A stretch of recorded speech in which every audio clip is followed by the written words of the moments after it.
Hi friends, welcome to DS and tech trophy revision classes. Previous వీడియోలో మనము first chapter Telugu methodology first chapter భాష explain చేసుకొని వాటికి సంబంధించి బిట్స్ కూడా ఎక్స్ప్లెయిన్ చేసుకున్నాం కదా. ఇప్పుడు సెకండ్ లెసన్ మాతృభాషకు సంబంధించి కంటెంట్ ఈరోజు ఎక్స్ప్లెయిన్ చేసుకుందాము. టుమారో బిట్స్ ఎక్స్ప్లెయిన్ చేసుకుందాము. మాతృభాషకు సంబంధించి వెరీ ఇంపార్టెంట్ బిట్స్ ఎక్కడి నుండి వస్తుందంటే త్రిభాషా సూత్రం నుండి వెరీ ఇంపార్టెంట్ బిట్స్ ఉన్నాయండి. ప్రతి bit important. TET paper 1 and paper 2 ఇద్దరికి చాలా యూజ్ అవుతుంది. టెట్లో ప్రతి షిఫ్ట్లో త్రిభాషకు సంబంధించి ఒక బిట్ ఖచ్చితంగా ఉంటుంది. 2-3 షిఫ్ట్లో కలిపి ఒక బిట్ అయినా ఖచ్చితంగా వస్తుంది, కానీ త్రిభాషా సూత్రం నుండి అయితే బిట్ వస్తుంది. సెకండ్ చాప్టర్ నుండి కన్ఫర్మ్ ఒక బిట్, అది త్రిభాషా సూత్రం నుండి. లాస్ట్ ఇయర్ 1964-1966 క్వశ్చన్ ఏ విధంగా అడిగేటంటే, కేంద్ర ప్రభుత్వం ఏర్పాటు చేసిన కొఠారి విద్యా కమిషన్ త్రిభాషా సూత్రాన్ని ఏ సంవత్సరంలో అమలు చేయనుంది అని అడిగారు. అంటే ఈ సంవత్సరం ఇచ్చారండి. ఇది నాకు చాలా గుర్తు, ఎందుకంటే నేను మిస్టేక్ పెట్టాను, అందుకే నాకు ఇది చాలా గుర్తుంది. కేంద్ర విద్యా సలహా సంఘం ఎప్పుడు ప్రతిపాదించిందంటే 1956లో కేంద్ర ప్రభుత్వం విద్యా సలహా సంఘం కేబ్ త్రిభాషా సూత్రాన్ని ప్రతిపాదించింది. ఎప్పుడు అమలు చేయనుందంటే ఈ సంవత్సరంలో అమలు చేసింది అన్నట్టు. నాకు కన్ఫ్యూజ్ అయింది 2 బిట్స్, అందుకే ఇది చాలా ఇంపార్టెంట్. ఒకసారి మనం టాపిక్కి వెళ్తే, లెసన్ మాతృభాష. మాతృమూర్తిపై, మాతృభూమిపై, మాతృభాషపై మనసున్న ప్రతి మనిషికి అవ్యజమైన ప్రేమ, గౌరవం ఉంటుంది. అంటే మన అమ్మ పైన, మన భూమి పైన, మన భాష పైన మనకు ఎనలేని ప్రేమ, గౌరవం ఉంటుంది. అందుకే మాతృదేవోభవ అని మనకు జన్మనిచ్చిన తల్లిని మొట్టమొదటగా స్మరించుకుంటా. అందుకే తల్లి ఒడి మొదటి బడి అన్నారు. ఓకే, జననీ జన్మభూమిచ్చ స్వర్గాతపి గరీయసి అనడంలో మాతృభూమి స్వర్గం కంటే మిన్న అని తెలుస్తుంది. అలాగే భాషలన్నింటిలో మాతృభాషకు ఒక ప్రత్యేకమైన స్థానం ఉంది. తల్లి కేవలం పిల్లల అవసరాలను తీర్చడమే కాక మమత, మాధుర్యం పంచిపెట్టడం వల్లే తల్లిని మించిన దైవం లేదన్నారు. అలాగే మన మాతృభాష కూడా ఆనందాన్ని, ఆప్యాయతను అందిస్తుంది, మానసిక వికాసాన్ని పెంపొందిస్తుంది. మాతృభాష సహజంగా అలవడుతుంది. మన భాష మన తల్లి నుండి మనకు సహజంగా అలవడుతుంది. అప్రయత్నంగా వచ్చేదే మాతృభాష. అంటే ప్రయత్నం లేకుండా మన తల్లి నుండి మనం నేర్చుకుంటాం, డైరెక్ట్గా సహజంగా అలవడుతుంది. అది అప్రయత్నంగా వచ్చేదే మాతృభాష. ప్రపంచంలో చాలా మంది ఒక భాషను మాట్లాడుతూ తమ సాంఘిక ప్రయోజనాలన్నింటినీ ఆ భాష ద్వారానే నెరవేర్చుకుంటారు. మానసిక అనుభూతుల్ని మాతృభాష సునాయాసంగా, సవివరంగా వ్యక్తం చేస్తుంది. అంటే మన మాతృభాష మాట్లాడుతూ దేనైనా ప్రయోజనాలైనా, భాష నుండి ఏదైనా నేర్చుకోవడం అన్నా అప్రయత్నంగా, సవివరంగా, సునాయాసంగా, అంటే అల్కగా మనం వ్యక్తం చేస్తాం, ఈజీగా వ్యక్తం చేస్తాం. మనకు వేరే భాష అంటే రాదు, కానీ మాతృభాష మనకు ఈజీగా అలవడుతుంది. నెక్స్ట్, మాతృభాషకు సంబంధించి కొన్ని నిర్వచనాలు కొంతమంది శాస్త్రవేత్తలు ఇచ్చారు, అవేంటో చూద్దాం. మాతృభాషకు సంబంధించి గాంధీజీ ఏమి అన్నారో చూద్దాం. గాంధీ గారు శిశువు సౌందర్య దృష్టిని, ఆనందానుభూతిని వ్యక్తం చేయడానికి ఉపయోగపడేదే మాతృభాష అని వివరించారు. అంటే శిశువు సౌందర్య దృష్టిని, ఆనందానుభూతిని వ్యక్తం చేయడానికి ఉపయోగపడేది మాతృభాష అని చెప్పింది ఎవరు? గాంధీజీ. కొడవర్తి సూర్యనారాయణ గారు ఏమన్నారో చూద్దాం. మానవుడు శైశవావస్థ నుంచి తన హావభావాలను, హాస క్రోధానురాగాలను, ఆలోచనలు, ఆచరణలను ఏ భాషాముఖంగా వ్యక్తం చేస్తున్నాడో ఆ భాషే అతని మాతృభాషగా చెప్పుకోవచ్చు అని కొడవర్తి సూర్యనారాయణ అన్నారు. ఇవి 2 చాలా ఇంపార్టెంట్. సెకండ్ లెసన్లో ఫస్ట్ త్రిభాషా సూత్రం ఇంపార్టెంట్, నెక్స్ట్ నిర్వచనాలు. ఈ రెండింటి నుండి ఖచ్చితంగా ఏదో బిట్ ఖచ్చితంగా వస్తుంది. ఓకే, 2 గుర్తుంచుకోండి. నెక్స్ట్ ఏమన్నారంటే, భాషా వికాసం. శిశువు పుట్టినప్పుడు ఫస్ట్ ఏ పదాలు అంటుంది, ఏ అక్షరాలు పలుకుతుంది, అవి ఉన్నాయి, కానీ ఇవి అంత ఇంపార్టెంట్ ఏం కాదు. బేసిక్ ఇవి మనం ఇంపార్టెంట్ ఎక్స్ప్లెయిన్ చేసుకుందాం. టెట్ అండ్ డిఎస్సికి యూజ్ అయ్యే విధంగా ఎక్స్ప్లెయిన్ చేసుకుందాం. ఇక్కడ చూడండి, ఇంపార్టెంట్ పాయింట్. అసామాన్య లక్షణాలు కలిగి ఉండడం వల్లనే దేశ భాషలందు తెలుగు లెస్స అని కవి సార్వభౌముడు శ్రీనాథుడు, సాహితీ సమరాంగన సార్వభౌముడు శ్రీకృష్ణదేవరాయలు కీర్తించారు. అంటే ఇక్కడ 2 బిరుదులు ఉన్నాయి, అవేంటో చూద్దాం.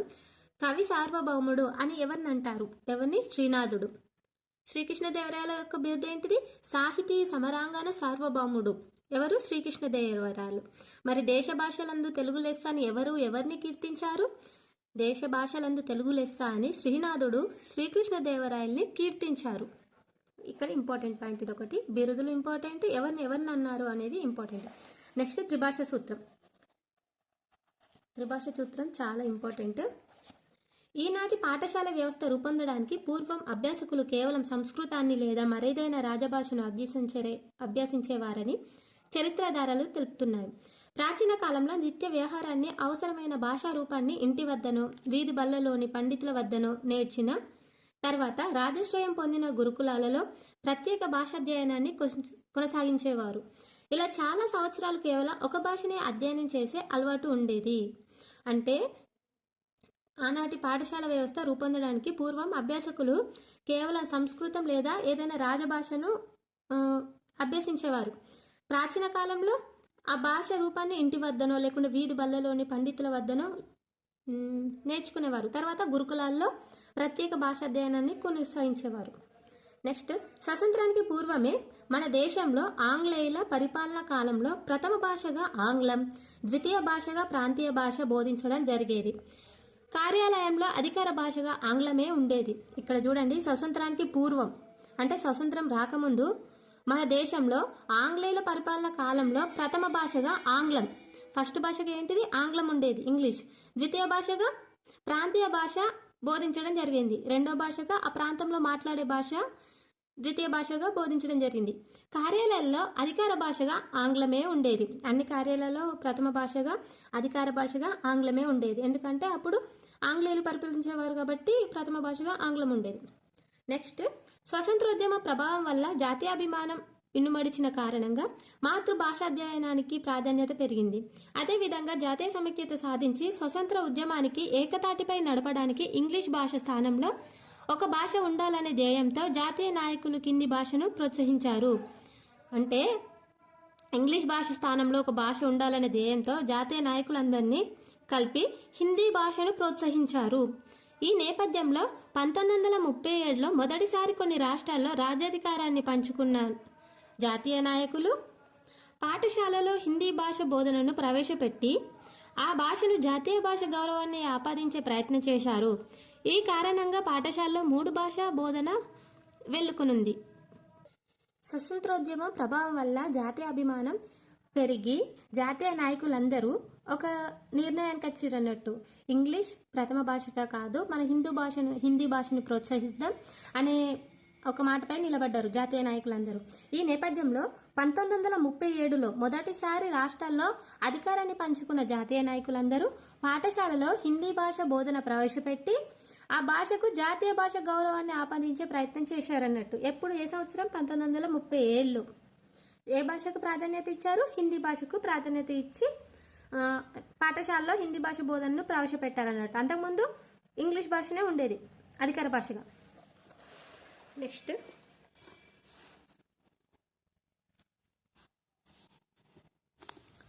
విద్యాభ్యాసానికి భాషాభ్యాసనం తప్పనిసరి. అంటే విద్య నేర్చుకోవడానికి భాషాభ్యాసం తప్పనిసరి. భాష జ్ఞానం ఏదో ఒక విషయం ఆధారంగా లేకుండా పొందడం సాధ్యం కాదు. భాష విషయం పరస్పర ఆధారాలు, చరిత్ర, భూగోళం, విజ్ఞాన శాస్త్రం, కళలు, సాహిత్యం మొదలైనవి వివిధ జ్ఞానశాఖలు ఒక్కొక్కటి విశిష్టమైన శబ్దజాలంతో విలక్షణమైన వాక్య నిర్మాణంతోనూ విద్యార్థి భాష జ్ఞానం కలుగజేస్తాయి. విద్యార్థి వివిధ విద్యా దశలలో సమగ్రమైన విద్య ఘటించడానికి కేవలం ఒక భాష చాలదు, విధిగా 2-3 భాషలను నేర్పించాల్సిన అవసరం ఉంది. అంటే విద్యాభ్యాసానికి ఒక అధికార భాషనే సరిపోదు. కాబట్టి మనము విజ్ఞాన శాస్త్రం, చరిత్ర, భూగోళం, కళలు, సాహిత్యం అన్ని భాషలలో పట్టు ఉండాలి. కాబట్టి 2-3 భాషలు నేర్పించాల్సిన అవసరం ఉందని నిర్ణయానికి వచ్చారు. నెక్స్ట్, ఈ 2-3 ఏవి అనే ప్రశ్నకు సమాధానం కేంద్ర ప్రభుత్వం అంతర్జాతీయ అవగాహన, జాతీయ సమైక్య దృష్టిలో ఉంచుకొని ఒక భాషా విధానాన్ని రూపొందించింది. ఎవరు? కేంద్ర ప్రభుత్వం. దీనిలో మొదటి ప్రాంతీయ భాష. దీనిలో మొదటిది ఏంటిది? ప్రాంతీయ భాష. ప్రాంతీయ భాష అంటే ఏంటి? మాతృభాష, మన అమ్మ నుండి మనకు వచ్చిన మాతృభాష. రెండవది జాతీయ భాష హిందీ. మూడవది ఆధునిక భాష ఆంగ్లం. దీన్నే త్రిభాషా సూత్రం అంటారు. ఇప్పుడు చూడండి, ఫస్ట్ దీనిలో మొదటిది ఏంటిది? ప్రాంతీయ భాష, మన మాతృభాష. ఏ ప్రాంతానికి చెందిరో వాళ్ళ యొక్క మాతృభాషనే అది ప్రాంతీయ భాష, అది ఫస్ట్ది. సెకండ్ది జాతీయ భాష. జాతీయ భాష ఏంటిది? హిందీ. మూడవది ఆధునిక భాష ఆంగ్లం, ఇంగ్లీష్. దీన్నే త్రిభాష సూత్రం అంటారు. జాతిపిత మహాత్మా గాంధీ సూచించిన ప్రాతిపదిక విద్యా విధానంలో కూడా మాతృభాషకు ప్రథమ స్థానం, హిందీకి ద్వితీయ స్థానం ఇచ్చారు. ఇక్కడ చూడండి, జాతిపిత సూచించిన ప్రాతిపదిక విద్యా విధానంలో కూడా మాతృభాషకు ప్రథమ స్థానం ఉంది, హిందీకి ద్వితీయ స్థానం ఇచ్చాడు. సేమ్ త్రిభాష సూత్రలాగానే. భాషా ప్రయుక్త రాష్ట్రాలు ఏర్పడిన తర్వాత 1956లో కేంద్ర ప్రభుత్వం విద్యా సలహా సంఘం కేబ్, దీన్ని ఏమంటారంటే ఇక్కడ కేబ్ అనగా central advisory board of education, అంటే కేంద్ర ప్రభుత్వ విద్యా సలహా సంఘం. ఇది అబ్రోషన్ కూడా చాలా ఇంపార్టెంట్, ఇక్కడ రాశాను. Central advisory board of education ఏమంటారు? కేబ్. తెలుగులో కేంద్ర ప్రభుత్వ విద్యా సలహా సంఘం. ఈ కేబ్ అనేది త్రిభాష సూత్రాన్ని ఎప్పుడు ప్రతిపాదించింది అని అడుగుతారు. ఎప్పుడు ప్రతిపాదించింది? 1956లో కేంద్ర ప్రభుత్వం కేబ్ త్రిభాష సూత్రాన్ని ప్రతిపాదించింది. వెరీ వెరీ ఇంపార్టెంట్, మళ్ళీ రీజన్ చేస్తాను, ఒకసారి చూడండి. త్రిభాష సూత్రం అంటే ఏంటి? దీనిలో మొదట ప్రాంతీయ భాష, 2 జాతీయ భాష, 3 ఆంగ్ల భాష. దీన్ని త్రిభాష సూత్రం అంటారు. జాతిపిత మహాత్మా గాంధీ కూడా తన ప్రాతిపదిక విద్యా విధానంలో మాతృభాషకు ప్రథమ స్థానం ఇచ్చారు, హిందీకి ద్వితీయ స్థానం ఇచ్చారు. భాషా ప్రయుక్త రాష్ట్రాల ఏర్పాటు తర్వాత 1956లో కేంద్ర ప్రభుత్వ విద్యా సలహా సంఘం CABE, central advisory board of education, త్రిభాష సూత్రాన్ని ప్రతిపాదించింది 1956లో. Very very important. 1961 రాష్ట్రాల ముఖ్యమంత్రుల సమావేశంలో త్రిభాష సూత్రాన్ని అన్ని రాష్ట్రాలు అమలు చేయాలని అంగీకరించడం జరిగింది. ఎప్పుడు? 1961లో రాష్ట్రాల ముఖ్యమంత్రుల సమావేశంలో త్రిభాష సూత్రాన్ని అన్ని రాష్ట్రాలు అమలు చేయాలని అంగీకరించడం జరిగింది. అన్ని రాష్ట్రాల్లో కూడా త్రిభాష సూత్రాన్ని అమలు చేయాలి అని ఎప్పుడు సూచించారంటే 1961లో. నెక్స్ట్ 1964-66 సంవత్సరాల్లో కేంద్ర ప్రభుత్వం ఏర్పాటు చేసిన కొఠారి విద్యా కమిషన్ కూడా త్రిభాష సూత్రాన్ని అమలు చేయనుంది. ఎప్పుడు కొఠారి కమిషన్ ఏ సంవత్సరంలో అమలు చేసింది త్రిభాష సూత్రాన్ని అంటే 1964-66లో కొఠారి కమిషన్ త్రిభాష సూత్రాన్ని అమలు చేయాలనుంది. నెక్స్ట్, ఏ రాష్ట్రానికి చెందిన వారైనా విధిగా 3 భాషలు నేర్చుకోవాలన్నప్పుడు హిందీ ప్రాంత రాష్ట్రాలు హిందీ మాతృభాషగా హిందీని, జాతీయ భాష కూడా హిందీ కాబట్టి మరొకటి ఇంగ్లీష్ నేర్చుకుంటే 2 భాషలు మాత్రమే నేర్చుకున్నట్లు ఉంటుంది. అయితే హిందీని మాతృభాషగా ప్రథమ భాష అభ్యసించేవారు విధిగా ఒక దక్షిణాది భాషను అభ్యసించాలనేది నిర్దేశించడం జరిగింది. అంటే ఇక్కడ చూడండి, ఫస్ట్ మొదటి భాష ఏంటి? ప్రాంతీయ భాష. సెకండ్ది నేషనల్ లాంగ్వేజ్ హిందీ. థర్డ్ది ఆధునిక భాష ఆంగ్లం. మరి హిందీ మాతృభాష అయిన వాళ్ళు సెకండ్ లాంగ్వేజ్ కూడా హిందీ అవుతుంది, జాతీయ లాంగ్వేజ్. కాబట్టి 2 ఎలా ఇప్పుడు రాష్ట్రాలకు చెందిన మాతృభాష హిందీని, మరొకటి ఇంగ్లీష్ నేర్చుకుంటే 2 భాషలు మాత్రమే నేర్చుకున్నట్లు ఉంటుంది కదా. అయితే హిందీని మాతృభాషగా అభ్యసించేవారు విధిగా ఒక దక్షిణాది భాషను అభ్యసించాలనేది నిర్దేశించడం జరిగింది. దక్షిణాది రాష్ట్రాల వారు మాతృభాష, జాతీయ భాష, ఇంగ్లీష్ మొత్తం 3 భాషలు నేర్చుకోవాల్సి ఉంటుంది. దక్షిణాది రాష్ట్రాల వారు ఒకటి మాతృభాష, జాతీయ భాష, ఇంగ్లీష్ మొత్తం 3 లాంగ్వేజ్ నేర్చుకోవాల్సి ఉంటుంది. ఈ అసమానతలు తొలగించడానికి అన్ని ప్రాంతాల వారు విధిగా 3 భాషలు నేర్చుకోవాలన్నదే దృక్పథంతో రూపొందించిందే త్రిభాష సూత్రం. అంటే త్రిభాష సూత్ర విధానం ప్రకారం ప్రథమ భాషగా మాతృభాష, ద్వితీయ భాషగా జాతీయ భాష హిందీ, తృతీయ భాషగా ఆంగ్ల అభ్యసించాలి. హిందీ మాతృభాషగా ఉన్నవారు హిందీ, ఆంగ్లం ఒక దేశీయ దక్షిణాది భాషలో నచ్చిన దాన్ని ఒకటి నేర్చుకోవాలి. ఇంతకుముందు చెప్పింది ఇక్కడ షార్ట్కట్లు ఉంది, అంతే. నెక్స్ట్, ఈ త్రిభాష సూత్రాన్ని ఆంధ్ర, హర్యానా లాంటి కొన్ని రాష్ట్రాలు చిత్తశుద్ధితో అమలు చేస్తున్నాయి. త్రిభాష సూత్రాన్ని ఎక్కడ? ఆంధ్ర, హర్యానా లాంటి రాష్ట్రాల్లో చిత్తశుద్ధితో అంటే ఏకాగ్రతతో అమలు చేస్తున్నాయి. ఇక హిందీ ప్రాంతాల వాళ్ళు హిందీయేతర భాషలు నేర్చుకోనంతకాలం ఈ త్రిభాష సూత్రం విఫలమైనట్టే భావించాలి.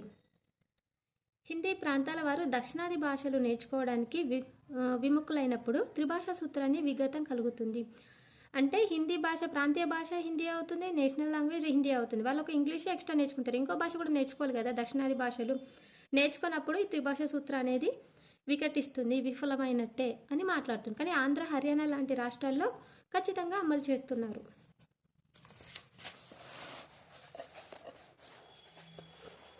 త్రిభాషా సూత్రం యొక్క అవరోధాలు ఏంటో తెలుసుకుందాం.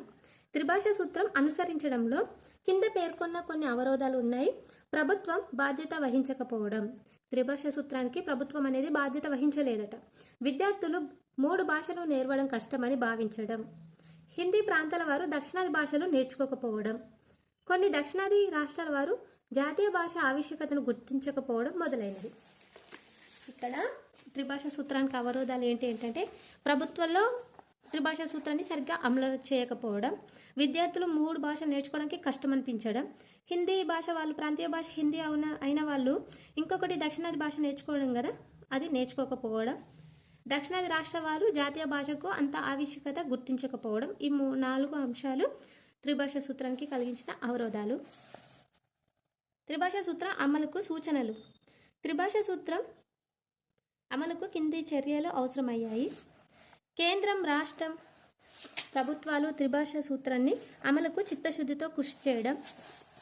హిందీ ప్రాంతాల వారు 3వ భాషగా నచ్చిన దక్షిణాది భాషను తప్పక నెరవేర్చడం. దక్షిణాది రాష్ట్రాలన్నీ జాతీయ భాషను గౌరవించి నేర్పడం. దక్షిణాది రాష్ట్రాలన్నీ జాతీయ భాషను గౌరవించి నేర్పడం. త్రిభాషా సూత్రం యొక్క ప్రయోజనాలు. త్రిభాషా సూత్రం వల్ల కింది ప్రయోజనాలు సిద్ధిస్తాయి. అవేంటో చూద్దాం. మాతృభాషను బాగా నేర్చుకోవడం వల్ల విద్యార్థులు ఆనందానుభూతిని పొందుతారు. అంటే మన మాతృభాష నేర్చుకోవడం వల్ల అందరికీ హ్యాపీగా ఉంటుంది. జాతీయ భాష అయిన హిందీ నేర్చుకోవడం వల్ల విద్యార్థులు జాతీయ దృక్పథం, దేశభక్తి పెరుగుతుంది. మన జాతీయ భాష హిందీ నేర్చుకోవడం వల్ల విద్యార్థుల్లో జాతీయ దృక్పథం, దేశభక్తి ఎక్కువ అవుతుంది. ఆంగ్ల భాష నేర్చుకోవడం వల్ల అంతర్జాతీయ దృష్టి పెరుగుతుంది. ఆంగ్ల భాష నేర్చుకోవడం వల్ల అంతర్జాతీయ, ఇంటర్నేషనల్ దృష్టి పెరుగుతుంది. దేశ సంస్కృతి సాంప్రదాయాలు తెలుస్తాయి. త్రిభాషా సూత్రం నేర్చుకోవడం వల్ల ఇన్ని ఉపయోగాలు ఉన్నాయి. దేశ సంస్కృతి సాంప్రదాయాలు తెలుస్తాయి అంటే ఇప్పుడు మనం ఒక దేశం నుండి ఇంకో దేశానికి వెళ్తే మనకు మన ప్రాంతీయ భాష అక్కడ యూజ్ కాదు. మనం ఒక నేషనల్ భాష, ఇంటర్నేషనల్ లాంగ్వేజ్ నేర్చుకుంటేనే మనం ఏ దేశంలోనైనా యూజ్ అవుతుంది. అందుకే దేశ సంస్కృతి సంప్రదాయాలు తెలుస్తాయి. మనకు లాంగ్వేజ్ రాకపోతే వాళ్ళ అలవాట్లు ఇట్లా ఏం తెలియదు, వాళ్ళ సంస్కృతి సాంప్రదాయాలు ఏం తెలియదు. సద్భావన, సహజీవనాలు అలవడతాయి. ఎక్కువ భాషలు నేర్చుకోవడం వల్ల ఆయా భాషలోని గ్రంథాలు చదవడం వల్ల విశేష జ్ఞానం పొందవచ్చు. ఇప్పుడు మనం వేరే కంట్రీకి వెళ్తే అక్కడ లాంగ్వేజ్ మనకు వస్తేనే కదా, మనం ఆ భాషనే రాకపోతే అక్కడ వాళ్ళతో మన కమ్యూనికేషన్స్ ఉంటాయి, వాళ్ళ బుక్స్ చదవలేము, వాళ్ళ సంస్కృతి సంప్రదాయాలు తెలియదు, అసలు మనం ఎక్కడికి వెళ్ళలేము. మనకు వేరే భాష రాదు కాబట్టి మనం ఏం మాట్లాడలేము. కాబట్టి మనం ఖచ్చితంగా త్రిభాషా సూత్రాన్ని పాటించాలి. ఒకటి మనకు ఓన్లీ మాతృభాష మాత్రమే నేర్చుకుంటున్నాము, ఇంటర్నేషనల్ లాంగ్వేజ్, నేషనల్ లాంగ్వేజ్ కూడా నేర్చుకోవాలి. 3 భాషలలో అనువాద సాహిత్యం అభివృద్ధి చెందుతుంది. అంటే 3 భాషలలో అనువాదం అంటే ట్రాన్స్లేషన్ సాహిత్యం పెరుగుతుంది, అభివృద్ధి చెందుతుంది. స్వదేశీ సంస్కృతితో పాటు విదేశీ సంస్కృతిని కూడా బాగా అవగాహన చేసుకోవచ్చు. అంటే మన సంస్కృతితో పాటు విదేశాల్లో ఉన్న సంస్కృతి సంప్రదాయాలు కూడా తెలుసుకోవచ్చు. ప్రపంచ శాంతి కోరే వ్యక్తులుగా విద్యార్థిని మలపవచ్చు. ప్రపంచ శాంతి కోరే విద్యార్థులుగా అంటే ప్రపంచంలో ఎక్కడికైనా వెళ్ళి వాళ్ళ సంప్రదాయాలు తెలుసుకొని వివిధ రకాల బుక్స్ చదివి ప్రపంచానికి శాంతి కోరే అంటే మంచి వ్యక్తులుగా విద్యార్థుల్ని మలచవచ్చు. పరిశోధన రంగం అభివృద్ధి చెందుతుంది. మనం రకరకాల టెక్స్ట్ బుక్స్, గ్రంథాలు చదవడం వల్ల మనకు టెక్నాలజీ పెరుగుతుంది. దేశ విదేశాల్లో ఉద్యోగ అవకాశాలు పెరుగుతాయి. ఇప్పుడు మన స్వదేశీ రాష్ట్రంలోనే కాదు, విదేశీలో కూడా మనకు ఉద్యోగ అవకాశాలు పెరుగుతాయి. టెక్నాలజీ పెరిగితే ఎలాగైనా జాబ్స్ కూడా పెరుగుతాయి. వర్తక వాణిజ్య రంగాలు అభివృద్ధి చెందుతాయి. బిజినెస్ కూడా అభివృద్ధి చెందుతుంది. ఇక్కడ 2.4 బోధన మాధ్యమంగా తెలుగు ప్రయోజనాలు, అమలు, సమస్య వివరాలు. ఇక్కడ వెరీ వెరీ ఇంపార్టెంట్, అంటే ఈ నిర్వచనం చాలా ఇంపార్టెంట్. టెట్లో కూడా అడిగారు. తల్లిపాలు తాగి పెరిగిన వాడికి, దారిపాలు తాగి పెరిగిన వాడికి ఎంత తేడా ఉంటుందో మాతృభాషలో విషయం నేర్చుకున్న వాడికి, పరభాషలో నేర్చుకున్న వాడికి అంత తేడా ఉంటుంది అని చెప్పింది ఎవరు? కొమర్రాజు వెంకట లక్ష్మణరావు. ఇక్కడ చూడండి, తల్లిపాలు పెరిగిన వాడికి, దాదిపాలు తాగి పెరిగిన వాడికి ఎంత తేడా ఉంటుందో, తల్లి భాషలో విషయం నేర్చుకున్న వాడికి, పరభాషలో నేర్చుకున్న వాడికి అంత తేడా ఉంటుంది అని తెలిపింది కొమర్రాజు వెంకట లక్ష్మణరావు. శిశువు తల్లిపాలే పౌష్టికాహారం. తల్లి వాత్సల్యం సహజమైంది. అదేవిధంగా మాతృభాషలో చాలా సులువుగా, ఉత్సాహంగా, సహజంగా, ఆనందంగా విషయాలు నేర్చుకోవచ్చు. అందువల్ల బోధన మాధ్యంగా మాతృభాష అత్యున్నతమని పలువురి అభిప్రాయం. ఇప్పుడు మాతృభాషలో మనం ఈజీగా హ్యాపీగా నేర్చుకుంటాం, న్యాచురల్గా సహజంగా నేర్చుకుంటాం ఏదైనా. కానీ దాదిపాలు తాగి పెరిగిన వాడికి అంత హ్యాపీ ఉండదు. అదేవిధంగా మాతృభాషలో నేర్చుకున్న వాడికి పరభాషలో నేర్చుకున్న వాడికి అంత తేడా ఉంటుంది అన్నట్టు. మాతృభాషలో మనం ఇష్టంగా నేర్చుకుంటాం, పరభాషలో అంత ఇష్టంగా నేర్చుకోం అని తల్లి పాలతోని దాది పాలతోని పోల్చిన వ్యక్తి ఎవరు? కొమర్రాజు వెంకటలక్ష్మణరావు. నెక్స్ట్ ఇక్కడ ఇంపార్టెంట్ అంటే మనకు స్వతంత్రం రాకముందు పూర్వం 1835లో లార్డ్ మేకలే మన విద్యాలయాల్లో ఆంగ్లాన్ని బోధన భాషగా ప్రవేశపెట్టాడు. అంటే స్వతంత్రం రాకపూర్వం 1835లో లార్డ్ మేకలే మన విద్యాలయాల్లో ఆంగ్లాన్ని బోధన భాషగా ప్రవేశపెట్టాడు. మనకు తెలుసు స్వతంత్రం రాకముందు ఎట్లయినా విద్యాలయాల్లో ఆంగ్ల భాషనే బోధించేవారు, కానీ అది ప్రవేశపెట్టింది ఎవరు అంటే లార్డ్ మేకలే. ఈ పరిమాణాన్ని పలువురు ఆంగ్ల మేధావులు కూడా వ్యతిరేకించారు. దేశాల అభివృద్ధికి దేశ భాషలే బోధన మాధ్యమంగా ఉండాలని రష్యా, జర్మనీ దేశాలు వైజ్ఞానిక అభివృద్ధి చెందడానికి వారి మాతృభాషలు బోధన భాషలుగా ఉండడమే ప్రధాన కారణమని వారు పార్లమెంట్లో వాదించినప్పటికీ వారి మాట చెల్లలేదు. సాంకేతిక పరిజ్ఞానంలో సాటిలేని మేటి దేశంగా ముందంజు వేసిన జపాన్లో బోధనా భాష జపానీస్. 1906లో కాంగ్రెస్ పార్టీ ఏర్పాటు చేసిన నేషనల్ కౌన్సిల్ ఆఫ్ ఎడ్యుకేషన్లో సభ్యులైన Gururaj, NCE national council of education సభ్యులైన గురురాజ్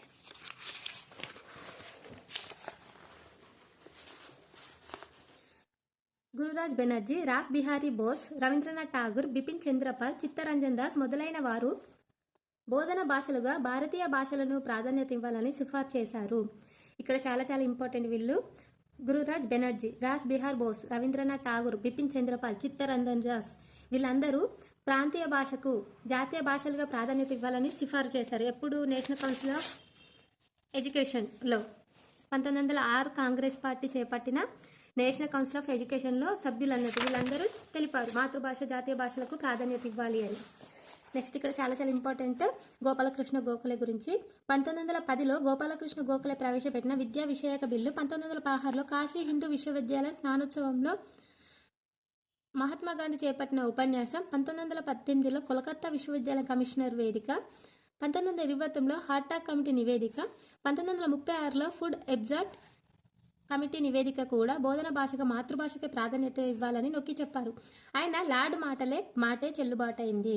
వీళ్ళు ఇంతమంది 1910లో గోపాలకృష్ణ గోఖలే ప్రవేశపెట్టిన విద్యా విషయక బిల్లు, 1916లో కాశీ హిందూ విశ్వవిద్యాలయం వాళ్ళు, నెక్స్ట్ 1918లో కలకత్తా విశ్వవిద్యాలయం, 1929లో హార్టాక్ కమిటీ, 1936లో ఫుడ్ ఎబ్జార్ట్ కమిటీ. వీళ్ళందరూ ఇన్ని చెప్పినా కూడా లార్డ్ మేకలే మాటే చెల్లుబాటైంది. అంటే అతను ఏం చెప్పారు? ఇంగ్లీషే బోధన మాధ్యమంగా ఉండాలి అని చెప్పారు. అతని మాటే చెల్లుబాటైంది ఇన్ని సమావేశాలు పెట్టినా కూడా. ఎప్పుడు? స్వతంత్రం రాకపూర్వం. మహాత్మా గాంధీ మాతృభాష మాధ్యమంగా రూపొందించాలని మాతృభాష ప్రాధాన్యతను గురించి ఎప్పుడు? జూలై 9, 1938 నాటి హరిజన పత్రికలో రాశారు. ఎవరు? మహాత్మా గాంధీ మాతృభాష మాధ్యమికంగా రూపొందించాలని, మాతృభాష ప్రాధాన్యత గురించి తెలపాలని మహాత్మా గాంధీ ఏ పత్రికలో రాశారు? హరిజన పత్రికలో రాశాడు. నెక్స్ట్, విద్యార్థుల జీవితాల్లో మాతృభాషకు అత్యంత ప్రాముఖ్యత కలదని స్వతంత్ర అనంతరం ఏర్పాటు చేసిన విద్యా కమిషన్లు అన్నీ అభిప్రాయపడ్డాయి. అవేంటో చూద్దాం. స్వతంత్రం తర్వాత 1948 నాటి రాధాకృష్ణన్ కమిషన్. ఎప్పుడు? 1948 రాధాకృష్ణన్ కమిషన్. 1952 ముదలియార్ కమిటీ మాతృభాషలోనే విద్యాబోధన జరగాలని నొక్కి చెప్పారు.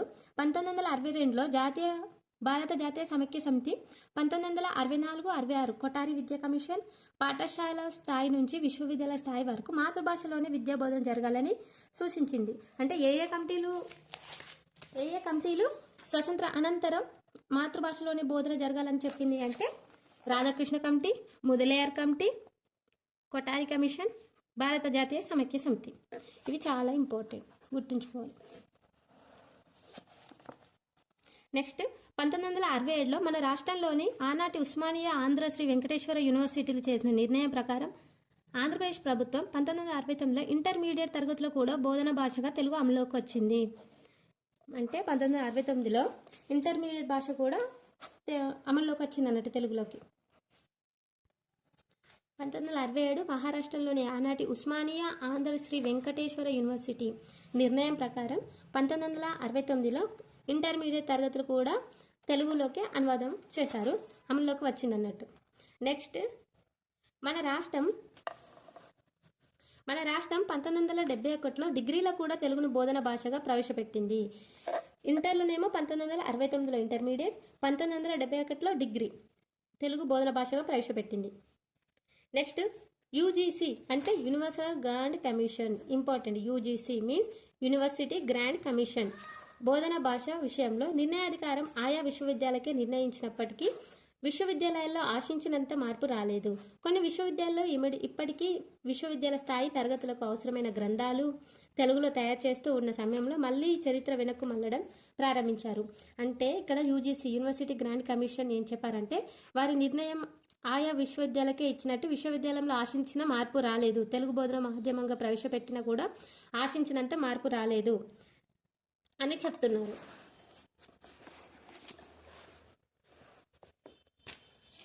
స్వతంత్రానికి పూర్వం ఆంగ్ల మాధ్యమంలో చదువుకున్నామంటే అర్థం ఉంది. స్వతంత్రానికి పూర్వం, స్వతంత్రం వచ్చాక మాతృభాష మాధ్యమంలోకి చాలా వరకు వచ్చామనుకుంటున్న దశలో ఆంగ్ల మాధ్యమం పూర్వ ప్రాథమిక దశ నుండే తిరిగి మన విశ్వరూపాన్ని ప్రదర్శించడం మొదలైంది.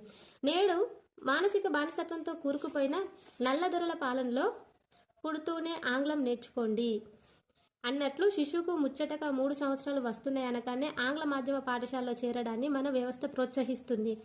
తల్లిదండ్రులు కూడా ఒకరిని చూసి మరొకరు ఆంగ్లం రాదనే భవిష్యత్తు లేదన్నట్లు ఆంగ్ల మాధ్యమంపై మక్కువ పెంచుకుంటున్నారు. దానికి తగ్గట్టు ప్రభుత్వం కూడా విపరీత ధోరణితో ఇంగ్లీష్ కాన్సెప్ట్ పాఠశాలను అనుమతిస్తుంది. ఇక్కడ చూడండి, ఇప్పటికి కూడా ఇది జరుగుతుంది. స్వతంత్రం పూర్వం ఆంగ్లం యూజ్ చేశారు, కానీ స్వతంత్రం వచ్చాక తెలుగుకి ప్రాధాన్యత ఇవ్వాలి, ప్రాంతీయ భాషకు ప్రాధాన్యత ఇవ్వాలని చెప్తున్నారు. అయినా ఇప్పటికి కూడా మారలేదు. ఇప్పుడు కూడా ఇక్కడ చూడండి, శిశువు ముచ్చటగా 3 సంవత్సరాల వయసు రాగానే ఆంగ్ల పాఠశాలలో చేర్పించాలనేది ప్రోత్సహిస్తుంది మన వ్యవస్థ. తల్లిదండ్రులు కూడా ఒకరిని చూసి మరొకరు ఆంగ్లం రానిదే భవిష్యత్తు లేదన్నట్టు, ఆంగ్లం వస్తేనే జాబ్స్ వస్తాయి, భవిష్యత్తు లేదన్నట్టు ఆంగ్ల మాధ్యమం పైనే ఎక్కువ పెంచుకుంటున్నారు. అవును కదా, చూడు ఇది అప్పుడే రాశారు. ఇది ఇక్కడ ఇంగ్లీష్ మీడియంలో చదివే విద్యార్థులకు బట్టి పట్టడం, కంఠస్థం చేయడం తప్ప మాతృభాషలో వారికి భావాలు సరిగ్గా తెలియకూడదనే పై తరగతులు పోతున్నారు. ఇది చాలా కరెక్ట్ అండి. ఇంగ్లీష్ మీడియంలో చదివే విద్యార్థులకు ఖచ్చితంగా బట్టి పట్టడం, కంఠస్థం చేయడమే ఉంటుంది. వాళ్ళకు భావాలు అంటే వారి యొక్క అవగాహన తెలియదు, ఆ కాన్సెప్ట్ తెలియదు, ఓన్లీ బట్టి పట్టడం, కంఠస్థం చేయడమే జరుగుతుంది. వాటి కాన్సెప్ట్ తెలియకుండానే వాళ్ళు నెక్స్ట్ తరగతులకు పోతున్నారు. ఉదాహరణకు A11 అంటే ఎంతో తెలుగులో చెప్పలేని విద్యార్థులు కూడా ఉన్నారంటే అతిశయోక్తి కాదు. ఆంగ్ల భాషకు అధిక ప్రాధాన్యత వల్ల మాతృభాష మరుగున పడుతుంది.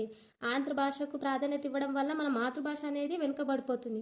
మమ్మీ అంటే సమాధులు నిల్వ ఉంచిన శవాలనే అర్థం తెలిసినా అలాగే పిలుస్తున్నారంటే ఆనందపడే తల్లిదండ్రులు మాతృభాష మాధ్యమ ప్రయోజనాలను తెలుసుకొని మాతృభాషకు అధిక ప్రాధాన్యం ఇచ్చే విద్యా విధానం రూపొందించుకోవాలని ఎంతో అవసరం ఉంది. ఇక్కడ ఎగ్జాంపుల్ కూడా ఇచ్చారండి. మమ్మీ అంటే సమాధులని తెలిసి కూడా ఇప్పటికి కూడా మమ్మీ అనే పిలిపించుకుంటారు కదా. ఇక్కడనే అర్థమైంది మన తెలుగు భాష మరుగున పడుతుంది అని.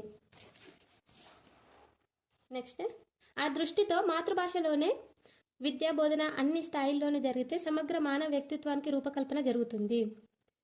ఈ భావన మేరకే విశ్వవిద్యాలయ స్థాయిలో కూడా బోధన భాషగా తెలుగును ప్రోత్సహించాలని గ్విన్ సంఘం సిఫార్సుల మేరకు మన రాష్ట్ర ప్రభుత్వం 1968లో తెలుగు అకాడమీని స్థాపించి పాఠ్యపుస్తకాలు, పఠనీయ గ్రంథాలు రాయించి ప్రచురిస్తూ తెలుగు భాష అభివృద్ధికి ఎంతగానో దోహదపడుతుంది. ఇక్కడ చూడండి, విశ్వవిద్యాలయ స్థాయిలో కూడా మాతృభాష బోధన తెలుగు ప్రోత్సహించాలని ఏ సంఘం వారు సిఫార్సు చేశారంటే గ్విన్ అనే సంఘం వారు సిఫార్సు మేరకు 1969లో తెలుగు అకాడమీ స్థాపించి పాఠ్య పుస్తకాలు, గ్రంథాలు రాయించి దేశ తెలుగు భాష అభివృద్ధికి దోహదపడుతున్నారు. ఇక్కడ ఒకటి ఇంపార్టెంట్ ఉంది. విద్యా లక్ష్యాలు నెరవేరాలంటే, ఉపాధ్యాయులు చెప్పిన పాఠాలు బాగా విద్యార్థులకు అర్థం అవ్వాలంటే మాతృభాషలోనే విద్యా బోధన జరిగేటప్పుడే నెరవేరుతుంది. అవును కదా, అంటే వాళ్ళకి అర్థం కావాలంటే మన మాతృభాషలో చెప్తేనే వాళ్ళకి ఎక్కువ అర్థమవుతుంది. ఎవరి మాతృభాషలో చెప్తే వాళ్ళకే ఎక్కువ అర్థమవుతుంది. ఇప్పుడు ఇంగ్లీష్ ఉన్నారు, వాళ్ళకి ఇంగ్లీష్లో చెప్తేనే అర్థమవుతుంది, తెలుగు భాషలో చెప్తే అర్థం కాదు. ఇప్పుడు మనది మాతృభాష తెలుగు, మనకు తెలుగులో చెప్తేనే ఎక్కువ అర్థమవుతుంది. అందుకే ఏదైనా పాఠం వివరంగా విద్యా లక్ష్యాలు నెరవేరాలంటే మన మాతృభాషలోనే బోధించాలి. అప్పుడే విద్యా లక్ష్యాలు అనేవి నెరవేరుతాయి. శిశువుకు తల్లిపాలు ఎలాంటివో విద్యార్థికి మాతృభాష బోధన అలాంటిది. ఈ సందర్భంలో విశ్వకవి రవీంద్రులు ఏమన్నారో చూద్దాం. ఇది కూడా చాలా ఇంపార్టెంట్ కొటేషన్. పరభాష ద్వారా నేర్చే విద్య సోపానాలు లేని సౌధం వంటిది. ఇక్కడ చూడండి, పరభాష ద్వారా నేర్చే విద్య సోపానాలు లేని సౌధం వంటిదని చెప్పిన వారు విశ్వకవి రవీంద్రుడు. మరి మహాత్మా గాంధీ ఏం చెప్పారు? ఇక్కడ కొమర్రాజు లక్ష్మణరావు ఏం చెప్పారు? తల్లిపాలు తాగి పెరిగిన వాడు దాదిపాలు తాగి పెరిగేవాడికి ఎంత తేడా ఉంటుందో మాతృభాషలో విషయం నేర్చుకున్న వాడికి పరభాషలో నేర్చుకున్న వాడికి అంత తేడా ఉంటుందని కొమర్రాజు వెంకట లక్ష్మణరావు గారు చెప్పారు. మరి నెక్స్ట్ మహాత్మా గాంధీ ఏం చెప్పారు? శిశువు సౌందర్య దృష్టిని ఆనందానుభూతిని వ్యక్తం చేయడానికి ఉపయోగపడేదే మాతృభాష అని గాంధీజీ వ్యక్తం చేశారు. ఇవి చాలా ఇంపార్టెంట్. నెక్స్ట్ గొడవర్తి సూర్యనారాయణ గారు మానవుడు శశవస్థ నుంచి తన హావభావాలను, హాస్య క్రోధాలను, ఆలోచన ఆచరణలను ఏ భాష ముఖంగా వ్యక్తం చేస్తాడో ఆ భాష అతని మాతృభాషగా చెప్పవచ్చని గొడవర్తి సూర్యనారాయణ అన్నారు. ఈ 4 నిర్వచనాలు చాలా చాలా ఇంపార్టెంట్, గుర్తుంచుకోవాలి. విశ్వకవి రవీంద్రులు పరభాష ద్వారా నేర్చే విద్య సోపానాలు లేని సౌధం వంటిదని వివరించారు. అంటే పరభాషల విద్యా విధానం వల్ల విషయం అర్థం కాక విద్యార్థులు కంఠస్థం చేయడానికి అలవాటు పడుతుంటారు. దీనివల్ల వారిలోని స్వతంత్ర ఆలోచన శక్తి, భావ ప్రకటన సామర్థ్యం సన్నగిల్లుతున్నాయి. భాషా ధ్యాసం భావధ్యాసానికి దారితీస్తుంది. ఒక జాతి చరిత్ర, సంస్కృతి, సంప్రదాయాలు, నాగరికత, ఆచార వ్యవహారాలు, భావ వికాసం మాతృభాష ద్వారానే ప్రకటితమవుతాయి. భావ వికాసం జరగడం అంటే సృజనాత్మక పెంపొందించడమే అని చెప్తున్నారు ఎవరు? విశ్వకవి రవీంద్రుడు.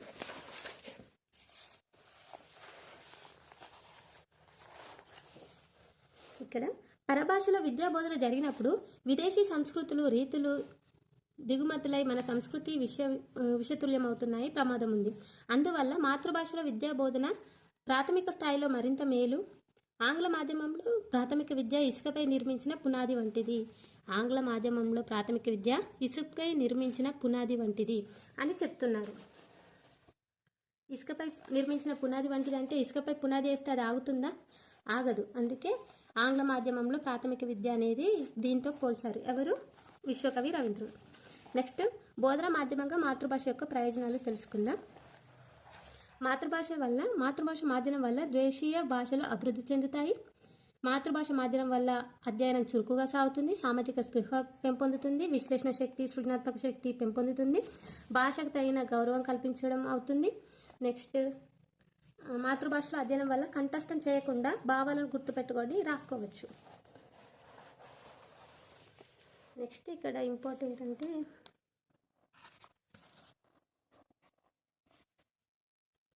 నోబెల్ బహుమతి గ్రహీత అయిన సర్ సివి రామన్ అభిప్రాయాన్ని ఒకసారి గుర్తుకు తెచ్చుకుందాం. ఇక్కడ ఇంకోటి సివి రామన్ గారు ఒక నిర్వచనం ఇచ్చారు, అదేంటో చూద్దాం. వివిధ భాషల్లో నూతన సాంకేతిక పదాలను తయారు చేయాలనే ప్రయత్నం నిర్ధారకం. ఉన్న పదాలను యథాతథంగా ఉపయోగించుకోవడం ఉత్తమం అని చెప్పిన వారెవరు? సివి రామన్. వివిధ భాషల్లో నూతన సాంకేతిక పదాలు తయారు చేయాలనే ప్రయత్నం వేస్ట్. అంటే వివిధ భాషల్లో వేరే భాషల్లో టెక్నాలజీ పదాలు తయారు చేయాలనేది వేస్ట్. మన ఉన్న పదాలను, మన ప్రాంతీయ భాష పదాలను యథాతథంగా ఉపయోగించుకోవడం, ఉన్నది ఉన్నట్టు చెప్పడమే ఉత్తమమైన పని అని చెప్పింది సివి రామన్. నెక్స్ట్ వావిలాల గోపాలకృష్ణయ్య ఏం చెప్పాడు చూద్దాం. గతంలో అధికార భాష సంఘ అధ్యక్షులుగా వ్యవహరించిన వావిలాల గోపాలకృష్ణయ్య ఇంగ్లీష్లో చదివిన అందరికీ ఉద్యోగాలు వస్తే నా ఉద్యమం మానుకుంటాను, ఇంగ్లీష్లో చదివిన అందరికీ ఉద్యోగాలు వస్తే నా ఉద్యమం మానుకుంటానని చెప్పింది వావిలాల గోపాలకృష్ణయ్య. అమెరికా పోయే నలుగురి కోసం అంత ఇంగ్లీష్లోనే చదవాలా? కానీ మన దేశంలో త్రిభాష సూత్రం ప్రకారం మూడు భాషలు కొన్ని రాష్ట్రాల వారు విధిగా నేర్చుకున్నా నేర్చుకోకపోయినా వారి మాతృభాషలను ఆంగ్ల భాషలను తప్పకుండా నేర్చుకుంటారు. కాబట్టి ఆ జ్ఞానంతో తెలుగులో నేర్చుకున్న సంగతుల్ని ఆంగ్లంలో వ్యక్తీకరించగలరు. తెలుగు మాధ్యమంలో చదివిన వారు ఇతర భాషల్లో పెద్ద పెద్ద ఉద్యోగాల్లో పదవుల్లో రాణిస్తున్న లెక్కకు మిగిలిగా ఉన్నారు అని అంటే ఇంగ్లీష్లో చదివిన వారందరికీ ఉద్యోగాలు వస్తే నేను ఉద్యోగం మానుకుంటాను ఎవరు చెప్పారంటే వావిలాల గోపాలకృష్ణయ్య. త్రిభాష సూత్రాన్ని అమలు చేస్తే రాష్ట్రాలు ఉన్నాయి అని చెప్తున్నాడు. పోటీ పరీక్షలలో సమస్యలు.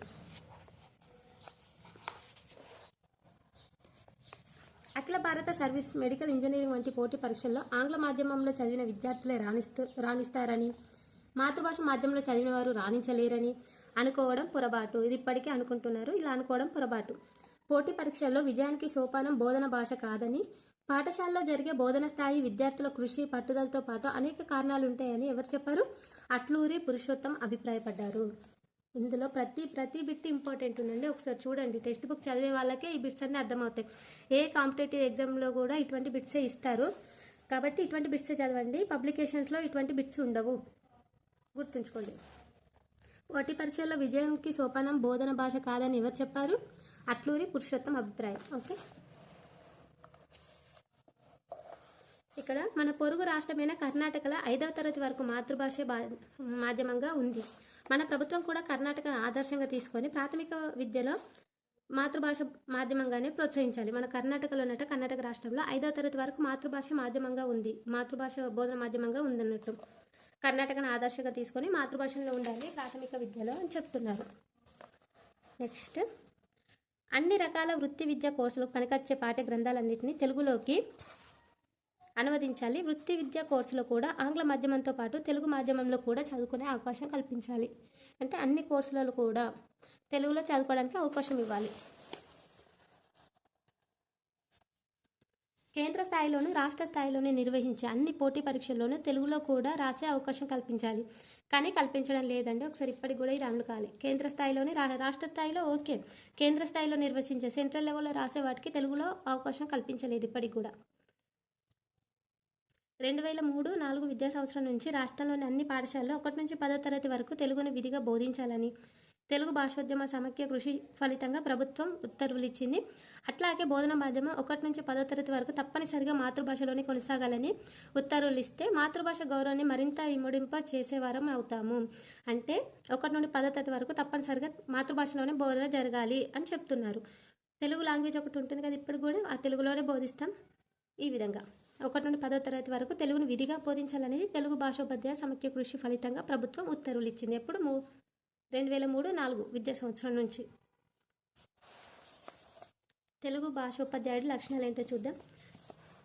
ఇక్కడ తెలుసు, గురు బ్రహ్మ, గురు విష్ణు, గురుదేవో మహేశ్వర, గురు సాక్షాత్ పరబ్రహ్మ తస్మై శ్రీ గురువే నమః అని కీర్తించారు. అంటే త్రిమూర్తులైన బ్రహ్మ, విష్ణు, మహేశ్వర్ల అపార రూపమే గురువు అని, అతడే పరబ్రహ్మ రూపమని భారతీయ వాగ్మయ గురు ప్రామాణికతను, ప్రాధాన్యత, పవిత్రతను సంతరించింది. గురువుకి అంత విశిష్టత ఉంది. మాతృదేవోభవ, పితృదేవోభవ, ఆచార్య దేవోభవ, అతిథి దేవోభవ. అంటే మన తల్లిదండ్రులు, మన ఆచార్య, తర్వాత అతిథి. తల్లిదండ్రుల తర్వాత మనం పూజించాల్సింది మన గురువుని. అతి ముఖ్యమైన స్థానాన్ని ఇచ్చింది మన గురువుకి, తర్వాతనే అతిథి దేవోభవ. ఉపాధ్యాయ వృత్తికి అంత ఉన్నత స్థానం ఉంది అన్నట్టు. ఓకే, గుర్తుంచుకోండి. నెక్స్ట్ ఈ బిట్స్ అన్ని నెక్స్ట్ వీడియోలో నేను ఎక్స్ప్లెయిన్ చేస్తాను. మనకు ముందుగా రావాల్సింది ఇందులో నిర్వచనాలు, త్రిభాష సూత్రం, అదే చాలా ఇంపార్టెంట్. దీని తర్వాత వాటికి సంబంధించిన బిట్స్ కూడా ఎక్స్ప్లెయిన్ చేసుకుందాము.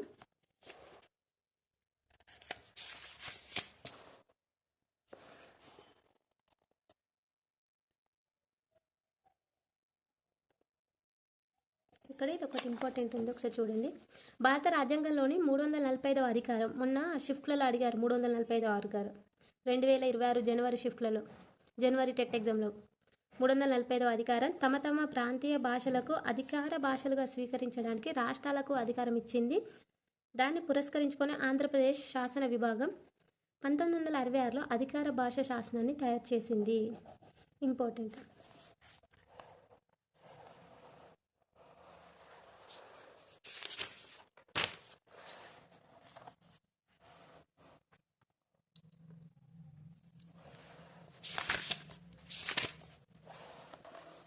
ఇక్కడ ఇది ఒకటి ఇంపార్టెంట్ చూడండి.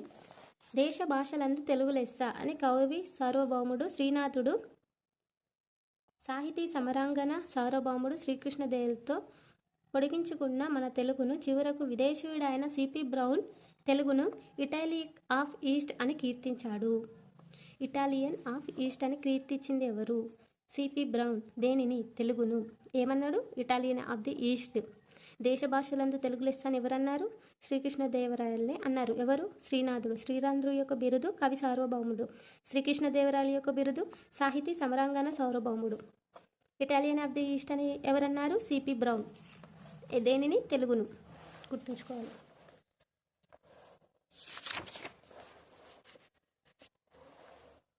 ఇక్కడ ఇంపార్టెంట్ అంటే ఏం లేదండి, అందుకే నేను స్కిప్ చేస్తున్నాను లైన్స్. అంతండి, సెకండ్ చాప్టర్ కంప్లీట్ అయిపోయింది. నెక్స్ట్ వీడియోలో మనము వీటికి సంబంధించి బిట్స్ ఎక్స్ప్లెయిన్ చేసుకుందాం. ప్రతి bit very very important. Bits కూడా చాలా మంచిగా ఉన్నాయండి, టెక్స్ట్ బుక్ బేస్డే ఉన్నాయి. నేను బిట్స్ ఎక్స్ప్లెయిన్ చేసే పబ్లికేషన్ చాలామంది అడుగుతున్నారండి, అది విస్తృత్ పబ్లికేషన్ అండి. అది టెక్స్ట్ బుక్ బేస్డ్ మాత్రమే ఉంది కాబట్టి నేను అది సెలెక్ట్ చేసుకున్నాను. అంటే ఇప్పుడు నేను టెక్స్ట్ బుక్ ఎక్స్ప్లెయిన్ చేస్తున్నా కదా, ఆ విధంగానే బిట్స్ ఉన్నాయి, అందుకే నేను ఆ విస్తృత్ పబ్లికేషన్ బిట్స్ తీసుకున్నాను. ఈ వీడియో మీకు నచ్చినట్టయితే లైక్ చేయండి, లైక్ చేసి హైప్ ఇచ్చి ఎంకరేజ్ చేయండి. Thank you.